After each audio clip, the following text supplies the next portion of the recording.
حضرت ابو ہریرہ رضی اللہ تعالی عنہ سے مروی ہے، آپ فرماتے ہیں کہ حضور نبی کریم صلی اللہ علیہ وآلہ وسلم نے ارشاد فرمایا، ذوالجلال قیامت کے روز ارشاد فرمائے گا کہ میری جلال ذات سے محبت کرنے والے آج لوگ کہاں ہیں؟ آج میں انہیں اپنے سائے میں رکھوں گا۔ رب ذوالجلال فرمائے گا کہ آج میں انہیں اپنے سائے میں رکھوں گا، آج میرے سائے کے علاوہ کسی کا سایہ نہیں ہے۔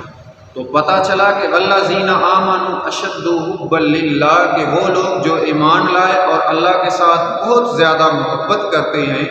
قیامت کے روز وہ اللہ خالق کائنات کے سائے میں ہوں گے، اور اللہ خالق کائنات کے سائے کے علاوہ قیامت کے روز کسی کا سایہ نہیں ہوگا۔ الجامع الصحیح البخاری میں حدیث مبارکہ ہے، حضور صلی اللہ علیہ وآلہ وسلم نے ارشاد فرمایا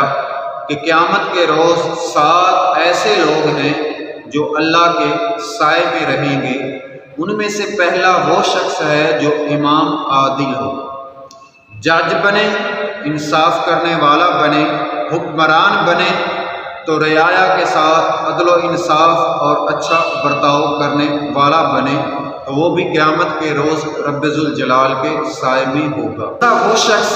جس نے اپنی جوانی میں رب ذوالجلال کی عبادت کی اور جوانی میں عبادت کرتے ہوئے وہ جوان ہوا، تو وہ بھی رب ذوالجلال کے سائے میں ہوگا۔ اور تیسرا وہ شخص کہ جس کا دل مسجد میں ٹکا رہے، جس کا لگاؤ مسجد کے ساتھ ہو، جب بھی مسجد میں آئے اس کا دل اطمینان محسوس کرے، اس کا دل سکون محسوس کرے، اور مسجد میں آ کر رب ذوالجلال کا ذکر کرے، حضور علیہ الصلوۃ والسلام پر درود و سلام پڑھے، تو وہ بھی قیامت کے روز رب ذوالجلال کے سائے میں ہوگا۔ چوتھا وہ شخص جو کسی سے ملے اللہ کی رضا کے لیے، اگر کسی سے جدا ہو اللہ کی رضا کے لیے، قیامت کے روز وہ بندہ بھی رب ذوالجلال کے سائے میں ہو۔ پانچواں وہ شخص جو صدقہ اس انداز میں کرے کہ جب دائیں ہاتھ سے صدقہ کر رہا ہے تو بائیں ہاتھ کو اس کا پتہ نہ چلے، حضور علیہ الصلوۃ والسلام نے فرمایا یہ بندہ بھی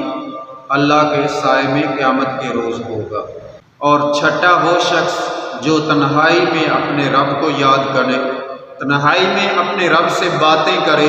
تنہائی میں اپنے رب کے سامنے اپنے آنسو بہائے، اپنے گناہوں پر شرمندہ ہو، اپنے گناہوں سے معافی مانگے، تو حضور علیہ الصلوۃ والسلام نے فرمایا یہ شخص بھی قیامت کے روز